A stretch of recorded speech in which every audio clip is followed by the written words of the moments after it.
Gente, então vamos assistir agora esse vídeo também, que é lá no Instituto Butantan, sobre picadas de aranha. Também super legal, gente. É uma aula, assim, de biologia com primeiros socorros, tá? Super legal. Vou colocar lá no YouTube.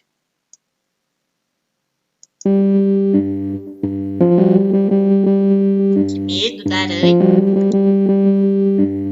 Fala pessoal, tudo bem? Hoje eu tô no Instituto Butantan, nessa sala que eu tô aqui, deve ter por volta de 40 mil aranhas, tá?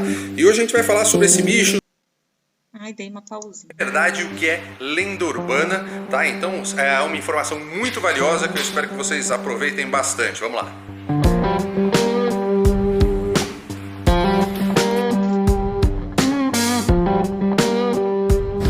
Muito bem, para explicar tudo sobre aranhas, eu tô aqui com o Thiago. Tudo bem, Thiago? Bom, Celso. Thiago sabe tudo sobre o assunto, ele é aqui do Laboratório de Artrópodes do Instituto Butantan, tem mais de 9 anos de casa, é um dos casos que mais conhece, então o que ele falar, gente, é regra, é lei. Eu sei que eu tô pondo peso sobre você, mas assim, esquece dito popular, esquece lenda urbana, tá? Esquece o que o meu avô me dizia, o que a sua avó te dizia.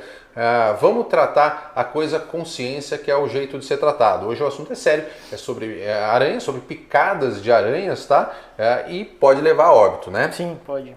Vamos literalmente começar do começo. Quais são as principais aranhas brasileiras? Quando eu digo principais, no aspecto acidentes. Tá. As principais, então, o gênero Loxosceles, que seria a aranha marrom. Aranha marrom. E a Foneutra, gênero Foneutra, que seriam as aranhas armadeiras. Essas são responsáveis pela maioria dos acidentes com picadas. Na verdade, são essas as espécies, os gêneros de interesse em saúde no Brasil. Então, a gente tem que se preocupar com esses gêneros. E a viúva negra? A viúva negra, a gente tem o gênero Latrodectus no Brasil, não exatamente a viúva negra, que é a que tomou a fama. A gente tem outras viúvas, vamos dizer assim. Tá. Elas causam acidentes. Foram casadas com outros maridos. Outros maridos, exatamente. Tá. Elas causam acidentes, têm a sintomatologia clínica, mas a gente não produz soro para esse tipo de acidente. Não é tão grave quanto das aranhas marrons. Exatamente. Qual que é pior, a aranha marrom ou a aranha armadeira? Pior que eu digo assim, qual tem mais acidentes? A armadeira tem mais acidentes, mas na verdade isso vai depender da região do país, tá? Entendi. Quantas mortes por ano no Brasil a gente tem aproximadamente, claro, por causa de aranhas? Em 2016, que é o último dado, estava em 25, 27 aproximadamente. Ou seja, é bem menos expressivo que mortes com escorpiões e com cobras. Sim, bem menos, bem menos. Quantos por cento dos picados podem morrer? Existe esse dado? Bom, foi mais ou menos de 20 a 27 mil acidentes em 2016 e desse tanto, 0,2% acabou virando óbito. 20 mortes, é isso, 0,2%. Então é baixa, a porcentagem é baixa. Entendi. A chance de você morrer picado por uma armadeira ou por uma aranha marrom é 0,2%. É pequeno. Picada de aranha mata para crianças e idosos, que nem o escorpião, ou para qualquer idade? Sim, para aranhas armadeiras existe a faixa etária de risco, até seus 12, 13 anos, e idosos. Para a aranha marrom, existem diversos agravantes, principalmente para problemas renais. Entendi. Tá? Você morre do que numa picada de aranha? Você estava falando no vídeo de escorpiões que você morre de edema pulmonar. Sim. Na picada de aranha, qual é o sintoma que leva a óbito? Aranha armadeira é a mesma coisa. Então essa diferença de pressão sanguínea que sobe e desce e leva até o edema pulmonar é a mesma coisa que com os escorpiões. Então na armadeira é edema pulmonar e na marrom? Na aranha marrom, geralmente o que leva a óbito é insuficiência renal. Tá? É isso que leva a pessoa a óbito. Insuficiência renal. São dois venenos muito diferentes. São muito diferentes e a apresentação na hora da picada também é muito diferente. Como é que é essa história? Bom, a armadeira é muito semelhante com o escorpião. O que eu posso te falar de armadeira é que tanto o quadro clínico, quanto o que deve ser feito é muito semelhante com o escorpião. Ou seja, crianças e idosos... Crianças e idosos são as faixas etárias de risco, causa muita dor local, pode levar a edema pulmonar, é muito semelhante. Com a aranha marrom, a Loxosceles, já é um pouquinho mais complicado. Por quê? Geralmente as pessoas não sentem dor quando são picadas. E é um animal muito pequeno. Entendi. Tá? E geralmente quando ocorre... Precisando de um site profissional? Eu acabei de criar um com o Wix pro meu estúdio de boxe. Oh, meu Jesus. Olha só como... Ocorre esse acidente, ou quando a gente puxa uma gaveta e pressiona o animal, ou quando o animal está no lençol, durante a noite a gente está dormindo e rola em cima do bicho ou no travesseiro. Então, geralmente, o acidente é mais silencioso, vamos dizer assim. Justamente porque não tem essa dor exacerbada na hora. Essa aranha marrom. Aranha marrom, exatamente. Como eu sei que eu fui picado por uma aranha marrom? Quando o quadro começa a evoluir clinicamente. A aranha marrom, ela causa, um dos quadros seria a dermonecrose, seria uma necrose no local da picada que vai aumentando conforme o tempo vai passando. É um veneno hemotóxico, eu posso dizer assim? Ele é um veneno nefrotóxico. Tá? Ele destrói as hemácias e a destruição das hemácias causa complicações no rim. Tá? Então o grande problema do envenenamento com aranha marrom é a insuficiência renal. Como eu identifico uma aranha marrom e como eu identifico uma armadeira? Primeiro, aranha marrom. Você diz em caso... Fisicamente. Tá. Olhando ali, como eu olho uma aranha e falo, essa é uma aranha marrom. Tá, a aranha marrom, ela é marrom, logicamente. Pode ser mais avermelhada, mais alaranjada. Só sacanagem, porque todas as aranhas são marrons praticamente. Quase todas. E tem muitas semelhanças, assim. Então, batendo o olho, é difícil falar, essa é uma marrom mesmo. Tem muita aranha que fica, por exemplo, no nosso banheiro, elas são marrons, são do mesmo tamanho que as pessoas vão achar. Então, o ideal que a gente olha mesmo seria a fórmula ocular do bicho. Só que é um animal muito pequeno, é um animal que adulto chega ao tamanho de uma moeda de R$1. Então, você olhando de pé para o animal que está no chão, você não vai ver os olhos dele. Seria com uma lupa, tá? Então teria que chegar muito perto do animal. Já uma aranha armadeira é um animal grande. A aranha armadeira, ela parece muito com aquela aranha de jardim, A né? licosa, exatamente. Como é que eu faço para identificar? A aranha de jardim, ela possui uma seta apontando para frente, desenhada no abdômen. Tá? Por cima? Por cima. Olhando ela por cima, a parte de trás, ela tem uma seta apontando para frente. A aranha armadeira, ela não possui esse padrão, ela possui como se fossem três corações enfileirados. Pares, né, de corações, três pares. Lembrando que a coloração e o padrão pode variar conforme a espécie. Claro, tá? claro. Mas pelo menos já consigo identificar melhor. Sim. Como é a teia de uma aranha marrom? A teia de uma aranha marrom, ela é feia, ela é grossa, ela não é uniforme, ela faz como se fosse um tapete todo desengonçado. Ela é bem feia. Tá? E ela não usa muito essa teia para caçar, vamos dizer assim, para pegar sua presa. É mais a casinha dela ali para filhotes. Ela fica lá de proteção. Como é a teia da armadeira? A armadeira, ela produz teia, ela faz a teia, vamos dizer, ela faz o composto da teia, mas ela não faz, vamos dizer, aquela teia que a gente conhece de fazer uma teia e ficar parada no meio dela, ou ela não usa a teia para quase nada, tá? Ela é uma aranha ativa, vamos dizer assim. Ela vai atrás da comida. Ela vai atrás da comida, pula em cima da comida, ela não depende da teia para isso. Tá? No Brasil, essas teias bonitinhas com aranha no centro, alguma delas é perigosa? Todas têm um perigo de certa forma, mas assim, alguma vai... lembrar que toda aranha tem veneno e a gente pode, se picado, apresentar uma reação alérgica. Claro. Tá? Mas nenhuma dessas que fazem essa teia simétrica, bonita, elas são de interesse em saúde. Entendi. Podem causar uma vermelhidão local, um processo inflamatório, mas geralmente não passa disso, a não ser que você seja alérgico. A teia de aranha, ela tem algum veneno, alguma coisa que possa ser prejudicial ao ser humano? Nada. Eu estava passeando numa trilha uma vez com uma pessoa, ela não parava de falar, comeu um maço de teia de aranha, não tem o menor problema. Não tem problema. Uma pergunta engraçada do André, você pode pôr uma aranha no fogo, fazer um churrasquinho e comer? Existem muitas culturas que fazem isso, inclusive índios né? nossos que fazem isso. Então, é uma fonte proteica, quem come gosta, quem tem esse hábito gosta, não tem problema nenhum. Pode... Com respeito ao veneno, o veneno ele é frágil, né? O veneno é muito frágil, a aranha ela entra em autólise, ela se decompõe muito rápido depois de morta, o próprio fogo acaba tirando as propriedades desse veneno, então não tem problema nenhum. Diferente do veneno de cobra que pode durar aí algum... Exatamente. A não ser que você pegue o animal, mate ele na hora e já consuma, aí sim você pode ter algum problema. Eu faço sempre essa pergunta e sempre tenho a mesma resposta, mas é importante as pessoas saberem. A aranha ataca. Eu vou estar deitado, a aranha vai me ver, vai chegar lá e vai me picar? Tá, levando em conta essas duas aranhas de interesse em saúde, a aranha marrom, por ser um animal muito pequeno, ela não é agressiva, ela não ataca, então um acidente é realmente um acidente.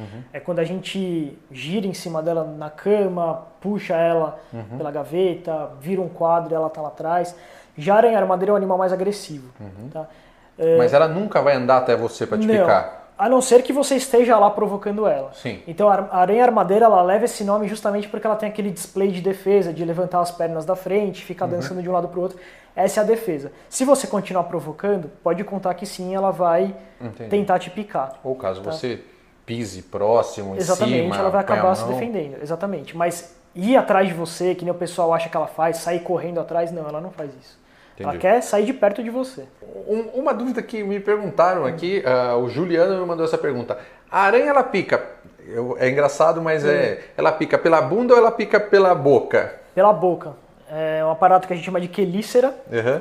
Essas quelíceras são dois dentinhos e atrás dela possuem a glândula de veneno, né? Então é por lá que ela pica e por lá que ela inocula o veneno. Todas as aranhas? Todas as aranhas têm veneno, todas têm quelíceras e todas picam por ali. Não existe aranha que nem marimbondo ou que nem abelha? Não existe.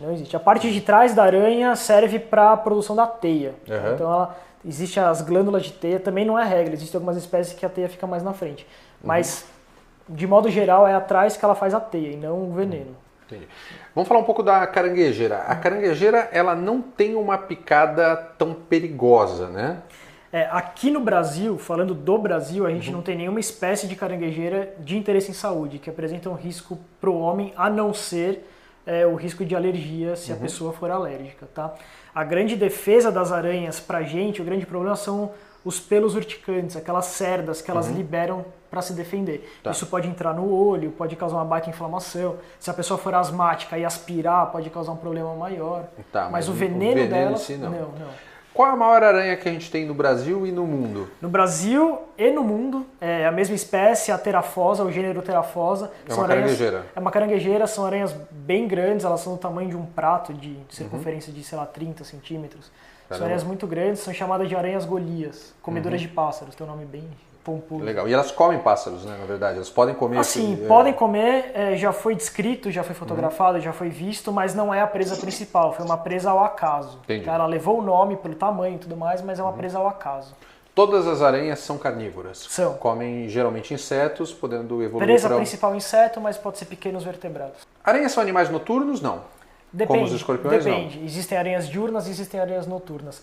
A diversidade de aranhas, de espécies de aranhas, é muito maior do que de escorpiões. Não sei te precisar em quantos números tá essa quantidade, mas estamos falando em... Mais de 6 mil, com certeza. Contra aproximadamente 2.000 espécies de escorpiões. Exatamente. Tem muito mais então aranha. A diversidade é muito maior, então a diversidade de hábitos também é muito maior. Quanto tempo vive uma aranha em média? Isso na natureza, né? Pô, isso pode variar bastante. De espécie para espécie. De espécie para espécie. Caranguejeira, que acho que é o que o pessoal fica mais assustado. Uma fêmea de caranguejeira, dependendo da espécie, pode durar até 25 anos em natureza. Caramba, ou em cativeiro. E uma armadeira? Uma armadeira, menos, uns 3, 4 anos em natureza. Entendi. Existe diferença, vai variar de espécie para espécie sempre, mas existe diferença entre machos e fêmeas de aranhas? De tamanho e de veneno ou não? Existe. A variação da composição do veneno muda pouco, tá? Mas, de modo geral, levando em conta armadeiras e aranhas marrons, que são as aranhas de interesse em saúde, as fêmeas possuem mais veneno, por conta do tamanho delas. Fêmeas são maiores tanto nas marrons quanto nas... Sim, o macho às vezes pode até parecer maior. Porque as pernas são mais compridas. Exatamente, as pernas são maiores. Tá.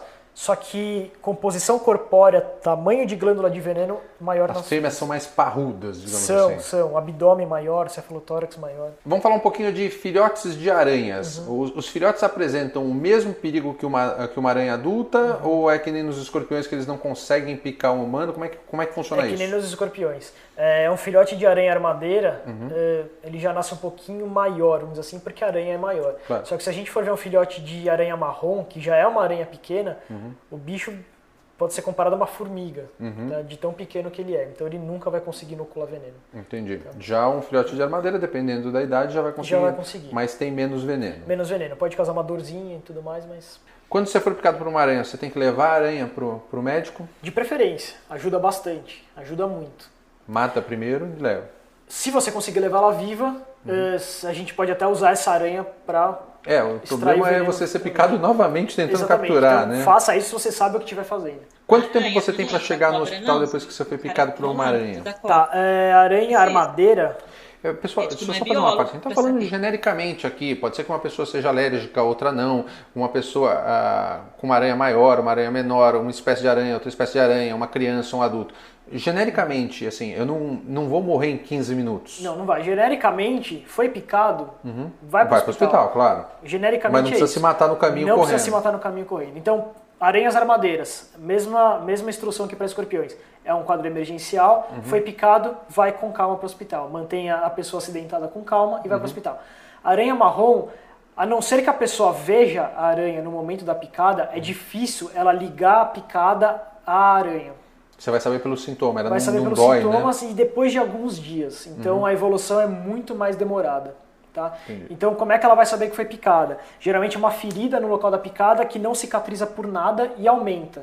E depois de algum tempo, passado as 72 horas mais ou menos, começa a necrosar o local da picada. Então a área de necrose começa a aumentar. Entendi. Como eu evito de ser picado por uma aranha? Você explicou nos escorpiões que a gente tem que fazer o local tem que estar limpo, não tem insetos. E na aranha? De modo geral, são as mesmas recomendações. Então, soleira nas portas, telas nas janelas, né, porque as aranhas conseguem subir paredes, elas conseguem escalar mais fácil. Quanto mais insetos, mais alimento, então isso atrai. Então a mesma coisa, entulho, lixo de modo geral, tentar manter sempre o terreno limpo. As recomendações são basicamente as mesmas. As aranhas marrons, elas gostam de entulhos. Então, por exemplo, pilhas de telha. Quando a gente sai para coleta ativa no campo, onde a gente mais acha aranha marrom são em pilhas de telhas. Então aquele pessoal que faz a troca do telhado e deixa tudo empilhado lá no fundo, as chances de ter aranha marrom lá dentro são grandes. Aranha marrom tem no Brasil inteiro? Tem no Brasil inteiro, o que vai mudar são as espécies, tá? Mas o gênero Loxosceles está espalhado. Entendi.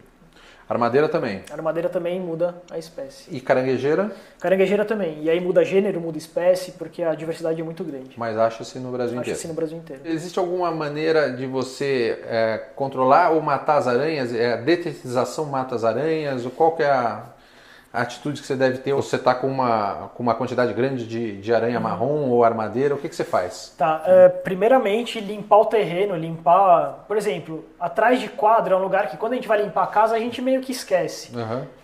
Como a gente não passa nenhum pano lá, não tem nenhum distúrbio no local, a aranha vai querer ficar ali. Então geralmente são nesses locais que a gente encontra as aranhas marrons, por exemplo. Então quando for fazer a limpeza da casa é para limpar mesmo, tudo, embaixo de móvel, atrás de quadro. Esse é o melhor controle que tem. O veneno, ele funciona mais do que no escorpião, mas mesmo assim... O veneno você diz detetizar. Detetizar, exatamente. Mas mesmo assim, não é um método 100% eficaz para controle de aranhas. Tá? Não vou te dizer que você vai jogar veneno em casa e não vai ter aranha nenhuma. Não é, por exemplo, que nem uma detetização contra baratas, por exemplo, que quase sempre é eficaz. A detetização não é 100% efetiva, mas exatamente. Vai melhorar. Vai melhorar, pode melhorar. Uma picada de aranha pode deixar sequelas? Pode deixar sequelas, principalmente aranha armadeira, mesma coisa que os escorpiões, pode causar um quadro neurológico depois de tratado ou respiratório. O que é? Me explica um quadro neurológico. Posso ter que tipo de sintoma pro resto da vida? Assim? Tá, a gente pode ver, por exemplo, pessoas com dificuldades respiratórias por conta de danos cerebrais, problemas de locomoção por conta de danos cerebrais. Entendi. Então, assim, o que é esse dano cerebral? Quando tem o edema pulmonar, geralmente a pessoa tem um momento de hipóxia, de falta de oxigênio. Sim. E essa carência de oxigênio que pode causar danos cerebrais. Queima neurônio. Exatamente. Quando a pessoa é tratada, isso não é uma regra, né? Isso é uma exceção. Raros casos podem acontecer isso ou é comum? Pode acontecer do mesmo jeito, tá? Então, assim, se o tratamento foi feito, foi efetivo, mas demorou um tempinho a mais, ou se o quadro já estava num nível muito elevado de gravidade, pode ser que a sequela já esteja instaurada. Então, existe uma diferença no local da picada, por exemplo? A picada no tronco é mais perigosa que a picada na mão ou isso não tem nada a ver? Geralmente, picadas na cabeça, assim, a gente geralmente leva como um quadro um pouquinho mais complicado. Mas não tem muito a ver. Para aranhas, geralmente o que a gente observa são as extremidades, né? Então dedos, mão, pé, ponta dos dedos e etc. Para aranha marrom a gente tem algumas exceções, porque como eu disse, são animais que podem ficar nas camas e tudo mais. Então a gente tem casos de picadas perto de região dos olhos, porque a aranha estava em travesseiro, ou barriga. Tem que lembrar que o veneno da Loxosceles, da aranha marrom, ele gosta, vamos dizer assim, que ele gosta de gordura. Entendi. Então quanto mais tecido adiposo tiver no local, mais fácil ele vai se espalhar. Existem alérgicos a picadas de aranha? Tem uma pessoa que pode ser picado por uma aranha e reagir como, no caso de uma picada de abelha, o alérgico, tem um sintoma de alergia muito rápido? Pode acontecer um quadro de reação anafilática, uma aranha comum que a gente sabe que não é de interesse em saúde, então pode acontecer. Entendi. As aranhas podem passar algum outro tipo de doença que se não então o sintoma do veneno ali? Assim, se elas forem ingeridas, lógico, elas possuem diversas bactérias, tanto no corpo, externamente quanto internamente. Nas próprias quelíceras podem existir algumas bactérias presentes que, se a pessoa tiver imunossuprimidas, elas podem ter um quadro de infecção no local da picada, por exemplo. Existe picada seca de aranha? Para quem não sabe, picada seca é uma picada onde o animal não inocula o veneno. Sim, exatamente. Existe, como se fosse uma picada de aviso, vamos dizer assim. Porque não é interessante para a aranha gastar o veneno com a pessoa. É comum? Sabe a diferença de ter um carro zero? É mais comum ter veneno, vamos dizer assim. Geralmente ela inocula o veneno, mas acontece também. Ou seja, e a picada seca ela vai causar dor, mas não é uma dor tão intensa quanto a do veneno. Ela causa dor mecânica, mas ela não causa dor do efeito do veneno. Ela é menos intensa. Essa pergunta você já respondeu, mas é interessante eu refazer e pontuar. Picada de aranha dói? Da armadeira e da caranguejeira doem. Sim, e da Loxosceles não. Da aranha marrom você pode nem sentir e descobrir dias depois. A gente tem relatos de pessoas que assemelham a picada a uma bituca de cigarro sendo apagada na pele. E existem relatos de pessoas que não sentiram nada. Da marrom. Da marrom.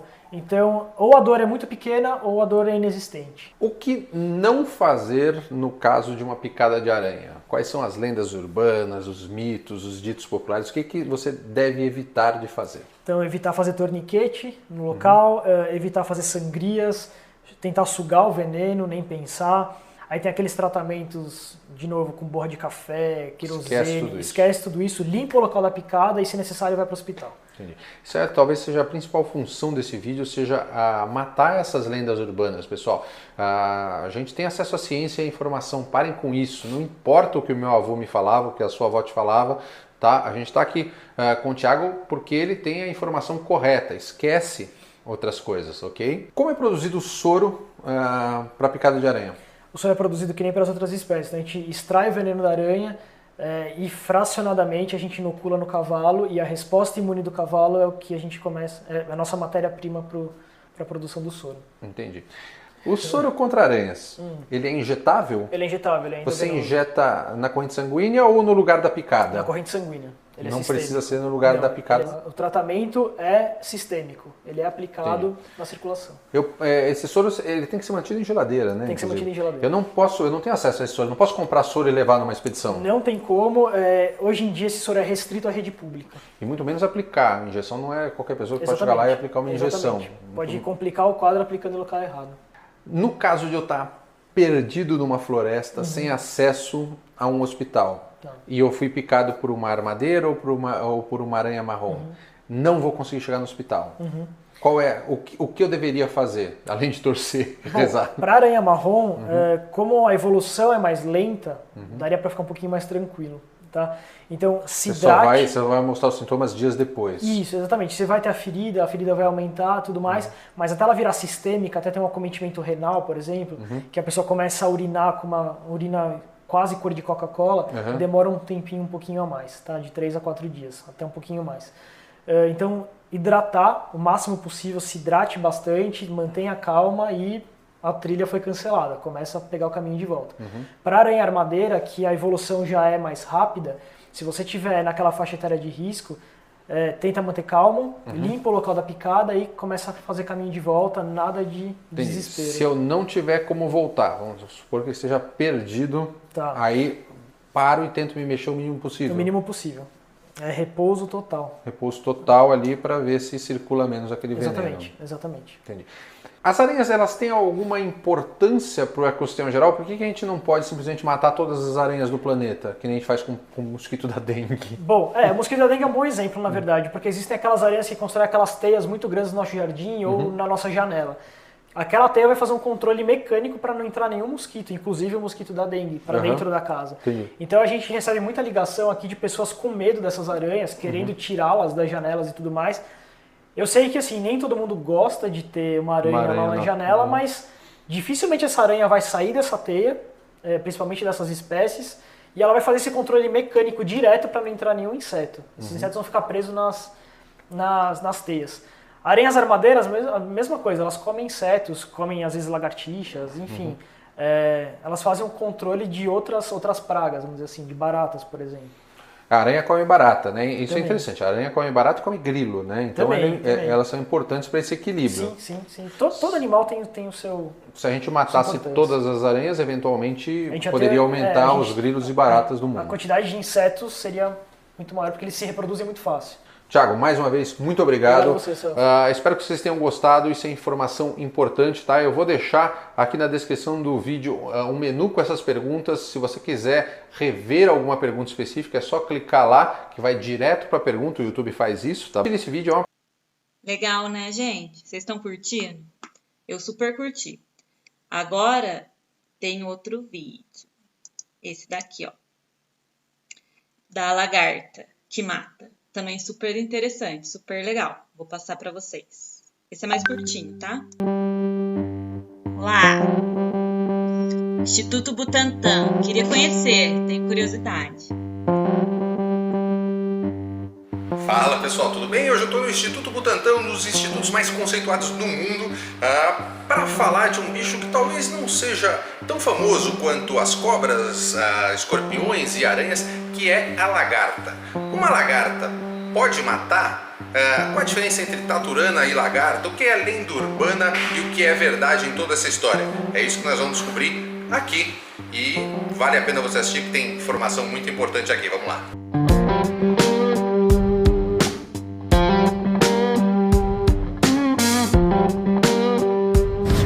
Fala pessoal do YouTube, tudo bem? Hoje eu estou aqui com o Thiago e a gente vai falar de um assunto que eu não sabia a respeito das lagartas ou taturanas, não sei como vocês chamam. Thiago, eu vou fazer várias perguntas sobre o assunto, mas a primeira coisa que eu queria saber, taturana pode matar então? Sim, pode. A gente está falando no Brasil de uma taturana específica que é a lagarta de fogo. Isso, a Alonome obliqua. Esse é o sobrenome, né? O primeiro nome é... O nome mais popular dela é lagarta de fogo. Lagarta de fogo. A gente tem casos de mortes no Brasil registrados por causa dessa lagarta? Sim, em 2016 a gente estava com mais ou menos 4.000 casos e 2 óbitos. 2 mortes já registradas. Esse tipo de lagarta, ela pode oferecer risco para qualquer pessoa em qualquer idade? Exatamente. Claro que crianças e idosos sempre necessitam de mais cuidado, mas... elas podem matar um adulto normal. Sim, podem. Lembrando que criança, por serem menores e mais sensíveis e tudo mais, sempre é o grande problema. Claro. Mas qualquer faixa etária pode ser acometida gravemente por um acidente com lunômia. O Instituto Butantan já está produzindo o antiveneno, o soro, contra esse tipo de animal. O Instituto produz já há algum tempo esse soro. A gente depende da população em encaminhar esse animal para a gente, prefeituras e tudo mais. São animais que ocorrem mais no sul do país, apesar da gente encontrar ele aqui em São Paulo também, mas grande quantidade no sul do país. Entendi. Norte e Nordeste não tem. Não. Como é esse animal? Todas as taturanas elas têm pelo. Como é a inoculação de veneno? Elas não têm ferrão, elas não picam, elas não têm quelícera, Exatamente. não têm... quelícera? Não, desculpa, não tem... Quelícera, pedipalpo, quelícera... Pedipalpo, quelícera, enfim. Isso. Como elas inoculam o veneno? Tá, na verdade esses pelos são cerdas. Então imagine como se fosse vários canudinhos. Tem um canalzinho dentro dessas cerdas e o veneno passa por dentro desse canal. Então quando a gente encosta no animal... a pontinha dessas cerdas se quebram e não acabam inoculando o veneno na pele, na gente dentro. Isso só acontece nas taturanas que tem pelo. Aquelas lagartas carequinhas, vamos falar em linguagem popular, não tem o menor problema. Não tem problema, exatamente. Existe uma cultura popular aí que diz que as lagartas carecas viram borboletas e as taturanas viram mariposas. Não é 100% verdade, porque não existe 100% verdade em insetos, né? Exatamente, mas é mais ou menos alguma coisa assim. Mais ou menos você pode levar isso daí. A lagarta de fogo, ela tem alguma característica específica? Não, ela é uma lagarta marrom esverdeada com algumas manchas brancas, ela se confunde fácil com outras espécies, então é difícil de falar que a cor dela é essa, então tome cuidado com essa cor. Quais são os sintomas... O que você sente quando você toca nela ou quando ela toca na pele? Esses animais eles vivem em comunidades, vamos dizer assim. Então dificilmente você encontra um animal sozinho, tá? Isso é pior, né? Porque quando você encosta, você encosta em várias e acaba... Exatamente. Aí, de imediato, o que acontece com a maioria das taturanas é aquela sensação de queimadura. Que o pessoal fala que taturana queima, né? Que nada mais é do que o veneno agindo no local, tá? Esse quadro evolui para hemorragia. Tá? Então essa hemorragia começa subcutânea, então tem manchas pela pele, hematomas, equimose e tudo mais, e pode evoluir, se não for tratado, para hemorragia disseminada. Então, hemorragia nasal, na gengiva, ocular, urinar sangue, defecar sangue. Eu posso ter um pouco de hemorragia com todas ou só no caso específico da lagarta de fogo que vai evoluir para esse tipo Da de lagarta hemorragia? de fogo. Só desse O caso. nosso problema é a alonômia. Tá, então todas as taturanas podem queimar, Sim, mas só nesse caso específico a gente tem que ficar esperto para se começar. Qual é o primeiro sintoma que a gente vai ver ali? Seria esse queimado no local da picada. Essa Tá, mas o sensação de queimado queimadura. todas você vai sentir. Qual é o diferencial ali para a lagarta O de fogo? diferencial seria hematoma. Hematomas, essa apresentação como se fosse sangue embaixo da pele, que na verdade é sangue embaixo da pele, que essa lagarta em específico vai causar, e as outras não. Tá. Então, se eu me queimar com uma taturana, vou chamar de taturana que é um nome popular, vai? Obviamente eu vou sentir a sensação de queimado, isso não quer dizer que seja uma lagarta de fogo, que eu preciso ir para um hospital e que eu vá morrer. Tá? Mas se o quadro evoluir então para esses hematomas e tal, Manchas pela pele. eu tenho que me encaminhar para o hospital e falar que pode ter sido uma lagarta de fogo. Exatamente. Se eu conseguir levar o bicho, melhor. Como a lagarta a gente encosta e na hora já dói, a gente vai olhar para o animal. Então já dá para dizer se o animal estava sozinho, se era um monte de lagarta junto. Tudo isso junto a um histórico para encaminhar para o diagnóstico certo, para falar que é verdade, foi uma alonômia ou não. Tá, se você tiver dúvida é legal.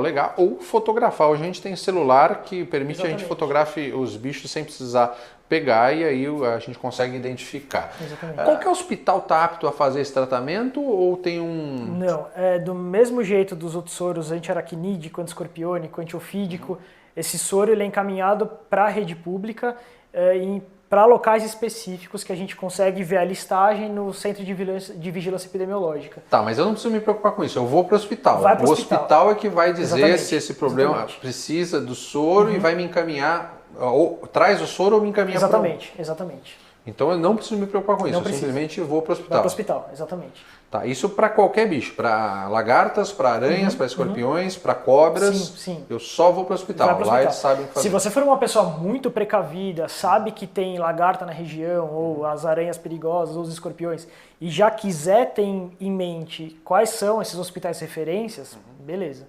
Mas caso contrário, não perca seu tempo procurando essa lista. É rápido. Quando eu coloco a mão e sou inoculado com veneno ali, eu preciso sair correndo para o hospital? Isso vai levar um tempo? Não, o ideal... É claro que eu vou... Aconteceu, eu vou para o hospital, mas eu preciso me matar na direção? Não preciso me preocupar com isso. Nunca precisa sair correndo dessa maneira, tá? De modo geral, você vai ter que manter a calma de algum jeito. Se você tiver realmente... Desculpa fazer um parênteses, isso vale para aranhas, escorpiões, cobras, não existe veneno imediato que vai... Pode existir casos isolados como tudo no mundo, mas via de regra o veneno ele não é assim 15 minutos, meia hora. Assim, quanto mais rápido for instituído o tratamento, melhor. Então, se possível, chamar uma ambulância, que a gente sabe que chega muito mais rápido, beleza. Tá, mas caso contrário, você vai num carro com seus familiares, mantenha a calma, chega em segurança no hospital que... Tá. O acidente com lagartas é pior, é mais rápido do que um acidente com escorpião ou aranha ou é mais ou menos a mesma coisa? Em velocidade de ação. Tá, eu posso estar falando besteira, mas eu acho que é um pouquinho mais rápido. Tá, mas não vou te dizer 100%. Depois que a lagarta fez o casulo ou virou mariposa, não existe mais nenhum perigo com ela? Não, essa lagarta em estágio larval, ela dura 6 fases, vamos dizer assim. Ela troca de pele 6 vezes. Então ela vai crescendo até chegar no último estágio que ela vira um casulinho, uma pupa. A partir do momento que ela vira uma pupa, ela não tem mais problema nenhum. Ela não tem mais nenhuma cerda. E depois de pupa ela vira mariposa, que também não tem problema nenhum. Entendi. Tá aí, muito obrigado. Informação nova, eu não sabia. Então, uma coisa para vocês ficarem espertos aí. Se queimarem com uma taturana, tentar identificar pela cara dela e pelos sintomas se não é uma lagarta de fogo, que daí talvez você vá precisar de um atendimento médico aí. Tá ok? Espero que vocês tenham gostado. Nós temos outros vídeos aqui no Butantan. Eu vou fazer uma playlist com esses vídeos sobre casos de cobras, de aranha. Eu gostei. E vocês? Agora, eu prometo, esse é o último vídeo, tá? De picadas de escorpião. Mas é legal, né, gente? E hoje o assunto é escorpião. Nessa sala que eu tô aqui tem por volta de 10 mil escorpiões. Tá? Tem que ter um pouquinho de estômago para estar aqui. E nós vamos falar sobre o animal, sobre a picada, sobre tratamento e o que é lenda urbana e o que é verdade em toda essa história. É uma informação muito importante que eu tenho certeza que vocês vão aproveitar muito, tá bom? Vamos lá!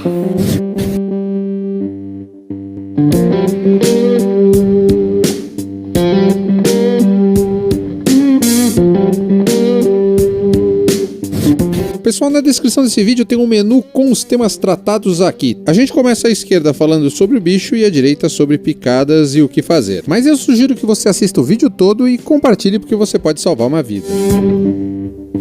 Bom, eu tô aqui com o Thiago. O Thiago trabalha no Butantan há mais de 9 anos, né?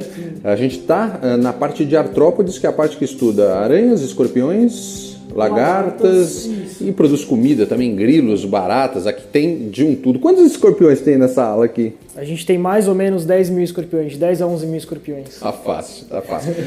Hoje o assunto é escorpião e a ideia aqui é desmistificar todas as besteiras que vocês já escutaram e leram por aí. Isso aqui não tem boato, aqui é ciência, tá? Se tem um instituto que pode falar isso com maestria, é o Butantan. Então, se puderem também, compartilhem o vídeo, que ajuda bastante as pessoas a entenderem esses animais e pode salvar uma vida aí, correto? Sim. Vamos lá, primeira coisa que eu quero saber. Quais são os principais escorpiões brasileiros? Tá, a gente tem 4 espécies principais que a gente chama de animais de interesse em saúde, tá? Que são aqueles animais que podem causar um quadro mais complicado no homem caso ocorra um acidente. Seria o escorpião amarelo do Nordeste, que seria o Titius stigmurus, amarelo, que a gente conhece aqui no Sudeste, que é o Titius cerulatus, Titius baiensis, que é o escorpião marrom, e o Titius obscurus do norte do país. Qual é o mais perigoso? É difícil falar qual que é o mais perigoso, não dá pra gente comparar os venenos. Os venenos são semelhantes, tirando o Titius obscurus, dessas outras espécies que eu te falei. O que a gente mais tem caso de acidente é com o Titius cerulatus, o amarelo aqui do Sudeste. Amarelo do Sudeste. Isso. Quantos tipos de escorpião existem no mundo? Putz, é difícil te dizer. Mais de 2.000. Acho que a última contagem estava mais ou menos em 1900, mas sempre tem uma descoberta nova. Uma descoberta nova, ou uma espécie acaba virando a mesma que a outra subespécie, então esse número é bem flutuante. Qual é o escorpião mais perigoso do mundo? É difícil te dizer qual que é o mais perigoso, tá? Justamente porque são diversos fatores que podem levar ou não ao óbito, que pode agravar ou não o quadro do acidente. Depende muito do local da picada, depende da quantidade de veneno inoculado. Lógico, tem as espécies que a gente sabe que o risco é alto. Por exemplo, aqui no Brasil, Titius cerulatus, Titius baiensis. Existem diversas espécies no mundo que podem causar óbito também, de adultos, de crianças. Mas aí vai depender da quantidade de veneno inoculado, do tempo que levou até o tratamento, se tinha ou não soro. Então, a quantidade de óbitos no mundo de diversas espécies diferentes vai variar conforme alguns fatores. Entendi. Você sabe me dizer qual que é o maior escorpião do mundo? Pandinus imperator é um animal que o pessoal conhece, é um escorpião preto que geralmente aparece o escorpião imperador. Imperador, exatamente. Que aparece no cinema, tem gente que cria como pet em casa. Ele tem veneno fraco ou não tem veneno, é isso? Tem um veneno muito fraco, todo escorpião tem veneno. Tá? O veneno desse animal é muito fraco, uma picada pode se assemelhar a uma picada de abelha. Queria fazer uma pergunta. Existe uma lenda urbana sobre os pedipalpos, que são as pinças dos escorpiões ali. É verdade que quanto maior a pinça, menos potente é o veneno? Ou isso não é uma regra? Ou isso, via de regra, pode ser falado? Tá, pode ser falado, mas sempre tem exceção. Na biologia sempre há uma exceção. Claro. Tá? De modo geral, sim. Animais que possuem as pinças muito fortes, geralmente possuem ou uma quantidade de veneno muito baixa, ou esse veneno tem a potência muito baixa. Entendi. Tá? Vamos falar um pouco do temperamento do escorpião, se é que existe isso em escorpião. Mas assim, o escorpião não ataca, você não vai estar lá dormindo, ele vai chegar lá e vai te ferroar, ou picar. Ferroar, picar? Picar. Tá. Isso não acontece? Não, não acontece. O escorpião é muito defensivo, na verdade. Ele não é agressivo, ele se defende. Então o acidente ocorre quando, por exemplo, a gente passa na frente dele ou chuta ele, pisa em cima, ele vai se defender. Ou põe a mão. Enfim. Ou põe a mão, exatamente. Não é um animal que vai para cima para atacar. Mesmo porque não interessa para o escorpião gastar o veneno com você, com a pessoa. Esse veneno serve para ele caçar alimento, tá? Para ele conseguir alimento. Ainda falando do escorpião, como o escorpião está em relação aos outros animais? Ele é um artrópode, ele é um aracnídeo, ele é primo das aranhas e dos carrapatos? Exatamente, ele é um aracnídeo e ele é um artrópode. Tá? Então os artrópodes seriam esses animais com várias articulações nos membros. Tá? Então seriam membros articulados. Tá? E os aracnídeos são as aranhas, os escorpiões, os carrapatos e alguns outros animais. Então, sim, eles são próximos. São primos. Exatamente. Entendi. O veneno deles tem alguma coisa a ver? Não. São venenos completamente diferentes. São venenos completamente diferentes e dentro dos escorpiões também existem venenos completamente diferentes de acordo com cada espécie. Existe ninho de escorpião? Não existe ninho de escorpião. Não necessariamente onde você encontra um escorpião, você vai encontrar 2, 3, 4. Você pode sim encontrar um escorpião só dentro da sua casa. Lógico, as pessoas ficam assustadas, sempre vão achar que tem um monte, vão querer vasculhar a casa inteira, mas não necessariamente tem um monte dentro de casa. Tá? Eles não ficam juntos, a não ser que a oferta de alimento seja muito grande.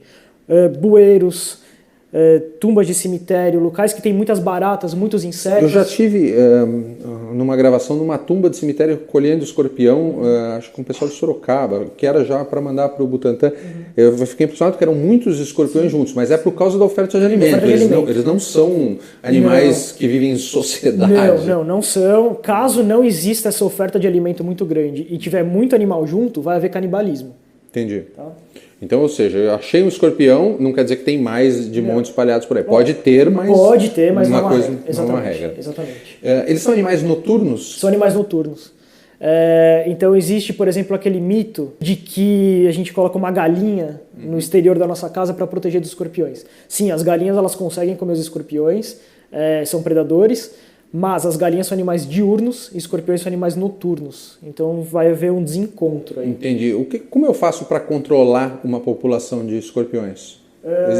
Existe um veneno, que nem põe veneno de barata, veneno de rato, veneno de formiga? O Ministério da Saúde não recomenda o uso de venenos. Não existe nenhum veneno comprovado que mate os escorpiões.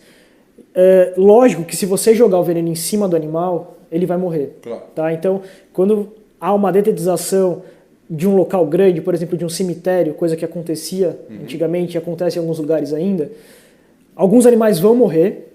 Vamos dizer que de 1000 escorpiões, 100 vão morrer, só que os 900 que estão lá, que sobraram, eles vão fugir. Por quê? Eles possuem receptores químicos, eles vão sentir a presença desse veneno e vão fugir. Então eles vão ser desalojados e eles vão procurar um abrigo novo. Então eles vão sair do cemitério e o que acontece geralmente é que eles acabam invadindo as casas do entorno do cemitério. Entendi, mas então funcionaria você detetizar a sua própria casa? A própria casa consegue fazer barreiras químicas, então você protege do animal entrar, porque uma barreira química, por exemplo, uma faixa de veneno, o animal vai perceber esse veneno e não vai nem chegar perto. E se estiver dentro, ele vai sair? E se estiver dentro, na verdade, não vai sair, mas provavelmente ele vai ser desalojado e você vai encontrar esse animal. Então veneno é a última opção, tá? O mais correto seria você deixar o ambiente limpo. O ambiente limpo não permite que haja abrigos para esse escorpião, não vai ter onde ele se esconder, porque ele gosta de entulho, lixo e tudo mais. Não vai chamar insetos, então sujeira atrai barata, e barata é o alimento principal do escorpião. Soleira de porta, para evitar que o animal entre. Telar a janela, umas telas mais fininhas, que impede tanto que o inseto entre quanto o escorpião entre. Caixa de gordura sempre fechada, ralos sempre tampados. Fiação, condutos elétricos sempre fechados com os espelhos nas tomadas. São essas as medidas. Você falou que os escorpiões comem barata, mas eu queria saber, o que comem os escorpiões, além das baratas? Insetos. Eles são todos carnívoros? São todos carnívoros, então insetos de modo geral. Tá? Qualquer tipo de inseto? Qualquer tipo de inseto. Geralmente, passou na frente dele, ele é oportunista. Passou na frente, ele está com fome, ele vai lá e... Aranha também? Aranha também. Quem ganha na briga? Uma briga entre escorpião e aranha depende. Depende de tamanho, depende da espécie, potência de veneno, se um veneno é ativo no outro. Mas não tem uma regra, não é? Não tem uma regra. Quanto tempo vive um escorpião em média? Eu sei que vai depender da espécie, mas... Sim, depende da espécie, depende da condição, se o animal tem vida livre, se o animal tem cativeiro. Aqui no laboratório, como há uma rotina de extração, há um estresse, cativeiro sempre oferece estresse ao animal, a longevidade acaba caindo. Claro. Tá? Então o animal fica aqui com a gente por 1 ano, 1 ano e meio, às vezes 2, dependendo da situação. Em vida livre, dependendo da espécie, há relatos de até 5 anos. 5 anos? Exatamente. Caramba, vive bastante. Muitas das perguntas que eu estou fazendo aqui, as pessoas me mandaram pela internet, quando eu fiz um post que ia gravar essa matéria. O Marcos perguntou se machos e fêmeas picam, e o veneno é tão forte num quanto no outro. É igual, a mesma coisa. Machos e fêmeas picam, é a mesma coisa. Com respeito aos filhotes de escorpião, a partir de que momento ele passa a ter veneno ou passa a ser perigoso ao homem? Tá, o animal ele já nasce com veneno, ele sempre vai ter veneno porque ele precisa disso Para se alimentar. Para se alimentar. Não necessariamente ele vai usar, mas ele precisa. A grande diferença é que o animal ele nasce muito pequeno. E o telson, que seria o aguilhão, que ele inocula o veneno, ele não ultrapassa a nossa pele se o animal for muito pequeno. Então ele vai passar a conseguir inocular esse veneno na gente conforme ele cresce. Tá?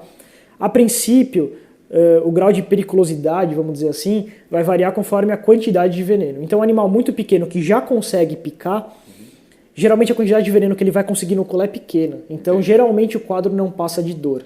Tá? Mas é aquela história, se for uma criança, se for uma faixa etária de risco, é bom não ficar observando. Leva para o médico, que quem vai observar vai ser o médico. Quantos filhotes tem um escorpião por ano, por exemplo? Por ano? Putz, vamos fazer uma conta, então. Geralmente, a cada ninhada, de 25 a 35 filhotes. E quantas vezes ele cria? 2 a 3 crias por ano. Mas... Vai ter aí uns 75, 100 filhotes por ano. Exatamente. Eles são sexuados, mas existe partenogênese do escorpião. Partenogênese, para quem não sabe, é o bicho procriar sem a necessidade de um macho. Exatamente. Existe, e esse é o nosso grande problema, porque uma das espécies que se reproduz dessa maneira é o Titius cerulatus, o escorpião amarelo, que é o campeão de acidentes no Brasil. E é justamente por isso que ele é o campeão de acidentes, porque ele se reproduz muito fácil. Por que o escorpião, ou algumas espécies, elas brilham na luz ultravioleta? Quase todas as espécies, algumas menos, algumas mais. Existe uma enzima no exoesqueleto do animal que permite essa fluorescência. Então é uma característica da composição do exoesqueleto. É um componente do exoesqueleto que permite isso. Eu lembro que quando eu fui fazer essa coleta de escorpiões no cemitério, eles usavam a ultravioleta para localizar. Exatamente, é o modo mais fácil. E de noite, no local que esteja com muitos escorpiões, colocar a luz negra, que todos eles vão brilhar, é muito fácil. A luz negra é a luz ultravioleta, para quem não sabe. Eu já em algumas gravações no mato usei uma lanterninha de ultravioleta para localizar escorpiões, para mostrar nas gravações. É bem interessante, sim, né? Ele acende mesmo. Ele fica muito bonito, ele fica esverdeado, fica muito bonito. Aquele amarelo esverdeado, né? Sim. Bem interessante. Existe uma época do ano em que a incidência de picadas é maior? Sim, aqui no Brasil os acidentes geralmente ocorrem nos meses mais quentes. Por quê? Porque são animais ectotérmicos, são animais de sangue frio, vamos dizer assim.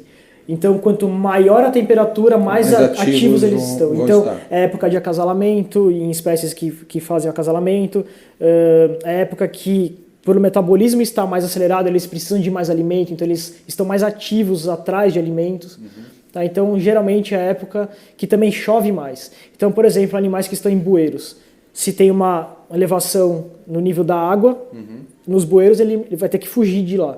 E vai fugir, vai para algum lugar, geralmente dentro de uma casa, e pode causar um acidente. Existe escorpião na neve? Não, não existe. Ele não suporta o frio? Não suporta o frio. O que não quer dizer que você não possa ter acidente com o escorpião no inverno. Exatamente, principalmente num país tropical que nem o nosso, que a gente tem uma faixa do país que está praticamente com a temperatura sempre acima de 20 e poucos graus. Picada de escorpião no Brasil, com espécies brasileiras, mata? Pode matar sim.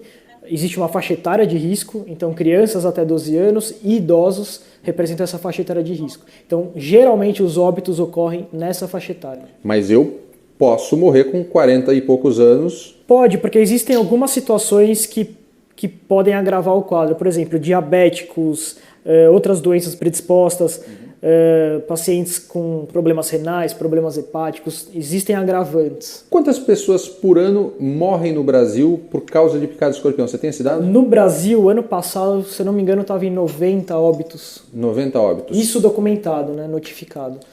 Quantas pessoas são picadas por escorpião por ano no Brasil? Dado do ano passado também já estava em 80 mil aproximadamente. 80 mil acidentes? 80 mil acidentes. Isso que procuraram ajuda médica. Exatamente, isso que foi notificado, né? Então tem muita gente que é picado, mas mora muito no interior, que acaba não procurando médico por N motivos que a gente não fica sabendo. Existem pessoas alérgicas ou mais suscetíveis ao veneno? Porque, por exemplo, tem pessoas que são alérgicas à picada de abelha e podem morrer com picada de abelha.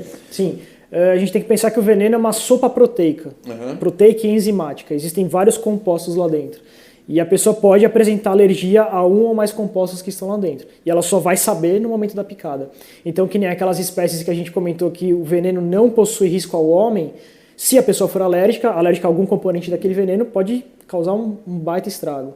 Tá? Uma reação anafilática que, se não for tratada a tempo, pode levar a óbito, não por conta do veneno, mas por conta da alergia apresentada a esse veneno. Como eu sei que eu fui picado por um escorpião se eu não vê-lo? Ou seja, estou em casa lá, estou dormindo, senti uma ferroada, não achei nada. Como eu sei que aquilo foi um escorpião? É difícil saber que foi um escorpião. Por quê? São animais pequenos, geralmente a gente não nota o local da picada, a gente não vê o furinho. Você não pode vê ver, mas pode não ver, depende do tamanho do escorpião. Existem aranhas que o envenenamento, por exemplo, a aranha armadeira, o envenenamento por uma aranha armadeira é muito semelhante ao envenenamento por um escorpião amarelo. São quadros muito parecidos. Então, o que você tem que fazer, se você está com uma dor muito grande, está apresentando inchaço, a suspeita é essa, procura o médico. O médico vai saber dizer pelos seus sintomas se é um escorpião ou se é uma aranha? Não necessariamente, porque o quadro é muito semelhante. Mas muito como é que faz? Como é que faz com o soro daí? O que pode acontecer é o médico acabar aplicando o soro pela suspeita, tá? Tomando todos os cuidados, porque a pessoa também pode apresentar reação ao soro. Entendi. Tá? Então, levando todo o histórico do que aconteceu, o médico pode ser levado a tratar com o soro. Caso contrário, ele pode começar a tratar apenas a sintomatologia. Se ele vê que não está dando resposta e a suspeita é essa, ele vai acabar aplicando o soro. Picada de escorpião sempre dói. Sim. Eu sempre vou sentir que eu fui picado, não tem uma picada indolor, por Existe exemplo. a picada seca. A picada seca, ela não inocula o veneno. Tá? Então você vai ter a dor mecânica do aguilhão entrando, né, do Telson entrando, que às vezes, se você estiver dormindo, por exemplo, o que é difícil, você não vai sentir porque é só uma dor mecânica, mas se tiver um pouquinho de veneno, a picada já é bem dolorida. Quais são os sintomas? Vai ter inchaço? Clinicamente, o que eu vou sentir? A sintomatologia, além da dor, na hora, é a dor local muito forte. Tá? É uma dor que, se você for picado, por exemplo, na ponta do dedo, ele pode irradiar até o ombro. É semelhante a uma picada de abelha? Pior? Como é que é?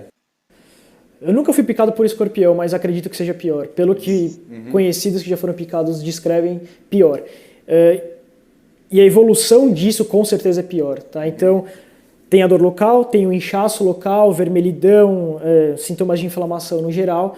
Esse quadro pode virar sistêmico, então pode evoluir para sudorese, vômitos, diarreias. E em casos graves, casos extremos, por exemplo, com aquelas faixas etárias de risco que eu falei, pode causar aumento de pressão sanguínea, uma variação, na verdade, de aumento e queda, pode causar um edema pulmonar e morte. A picada de escorpião, mesmo sendo tratada, ela pode deixar sequelas, que nem deixa uma picada de cobra ali, que pode deixar uma cicatriz, um tecido morto? Sim, na verdade as sequelas que a gente nota são sequelas neurológicas ou respiratórias, tá? Não necessariamente no local da picada, não para escorpião. Tá? O local, ele tem o edema local, tem a dor local, vermelhidão, mas geralmente é isso. Tá? Depois então, passa e você não vê nenhuma cicatriz. Exatamente. Geralmente a sequela vem depois de uma apresentação sistêmica do quadro. Entendi. É frequente isso ou são casos isolados? Casos isolados. Se for tratado, geralmente tudo bem. São casos isolados que variam, de novo, conforme a faixa etária de risco e conforme a demora para o tratamento. Entendi. Tá. Além do veneno, o escorpião pode transmitir alguma outra doença? A gente tem que pensar que os escorpiões comem baratas. Tá? Então eles vivem no ambiente sujo, vamos dizer assim. Então, por exemplo, comer um escorpião, ele pode ter diversas bactérias no exoesqueleto dele ou mesmo no trato intestinal dele. Você pode comer um escorpião se você... Eu já vi na China, em vários programas de sobrevivência, vocês já viram. Eu particularmente nunca fiz isso porque nunca precisei. Mas se você puser no fogo ali, você pode comer, você tira o agulhão e come. O que acontece é que quando o animal morre, ele entra em autólise, ele se decompõe muito rápido. Tá? Então esse veneno se perde muito rápido, ele não fica ali. Entendi. Ao contrário de uma serpente, que a gente pode notar o veneno ainda na glândula durante, se não me engano, alguns dias. Né? É verdade. Você pode ser picado até com a cobra morta. Exatamente, com o escorpião é diferente. Com os artrópodes é diferente. Tá? Eles entram em autólise muito rápido. Então esse veneno não fica ali. Tá? E quando coloca o animal no fogo, quando tem esse cozimento, vamos dizer assim, esse veneno acaba se perdendo também. Teoricamente, é proteína como outra qualquer. É proteína, exatamente. Aí vai do gosto de cada um. Como é a extração de veneno aqui para fazer o soro? A gente extrai a partir de um estímulo elétrico diretamente na glândula. Então a gente dá um choque elétrico no local da glândula que fornece uma contração muscular que vai ejetar o veneno para fora do Telson. E é aí que a gente colhe esse veneno. Eu posso chamar o Telson de agulhão, o ferrão, é tudo a mesma coisa? O Telson a gente chama a estrutura inteira. Então seria a glândula com o aguilhão, né? Então aquela estrutura é o Telson. Entendi. 100% do veneno está ali. Se eu cortar aquela pontinha... Esquece, não tem mais veneno. Como o soro é produzido? É o mesmo processo do soro antiofídico? Você injeta em cavalos? Exatamente. Injeta esse veneno no cavalo e a resposta imune do cavalo é o que vai servir para a gente produzir o soro. Isso não mata o cavalo? Não. São doses fracionadas. Quantas vezes você consegue extrair veneno de um escorpião antes dele morrer?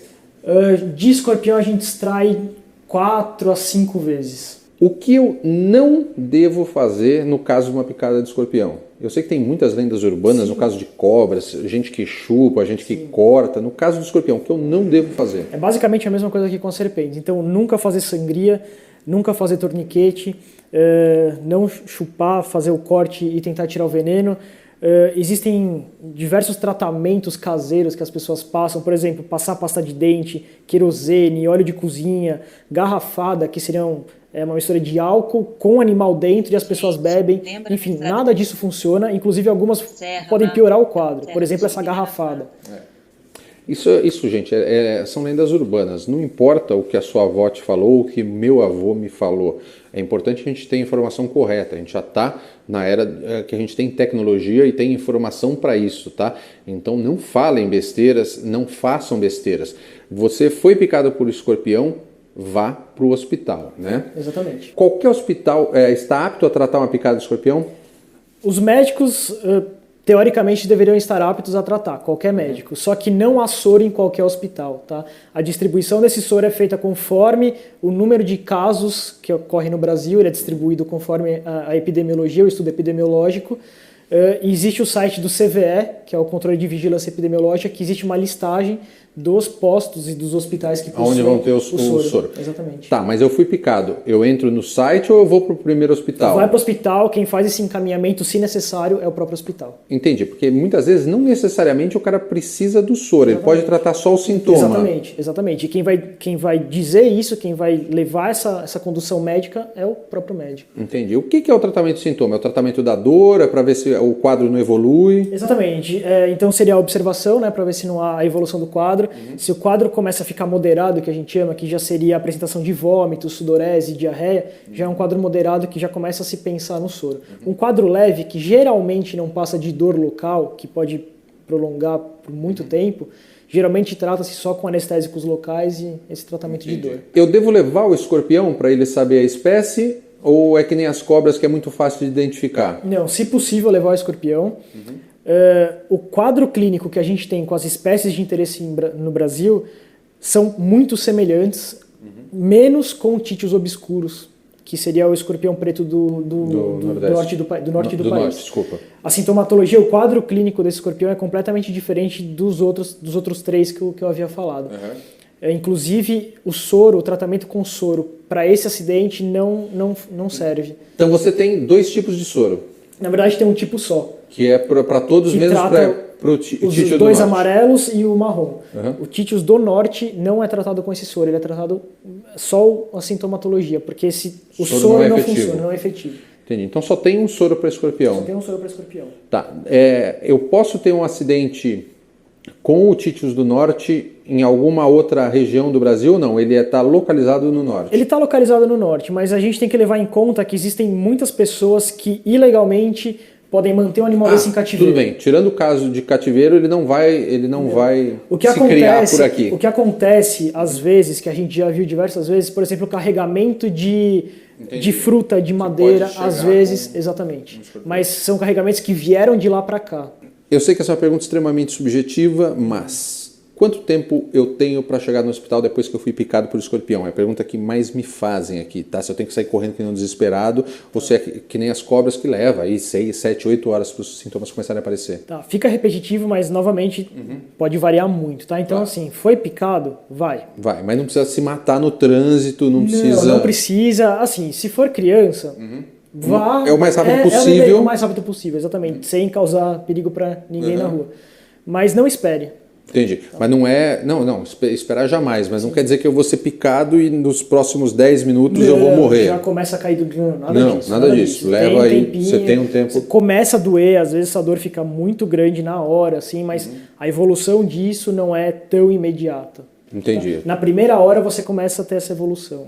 Entendi, dá tempo, eu tenho aí 1 hora, um pouco mais. Sim. Via de regra, não dá para dizer se a pessoa é alérgica ou não, mas via de regra, não é coisa de 10 minutos morrer.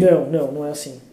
Não para as nossas espécies. Quanto tempo o soro leva para fazer efeito no corpo? Tá, o soro geralmente ele é imediato, tá? Não que na hora vai cessar toda a sintomatologia, mas o soro começa a fazer efeito a partir do momento que ele é entra na injetado. circulação, exatamente. O soro é intravenoso? Intravenoso.